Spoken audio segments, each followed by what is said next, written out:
आणि कोणत्या बाजार समितीमध्ये किती तूर विकल्या गेल्या आणि किती शिल्लक आहे बघूया।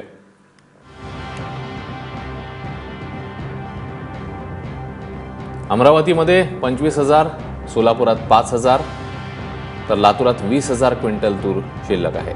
उस्मानाबादेत हाच आकडा 1,00,000 क्विंटल इतका आहे।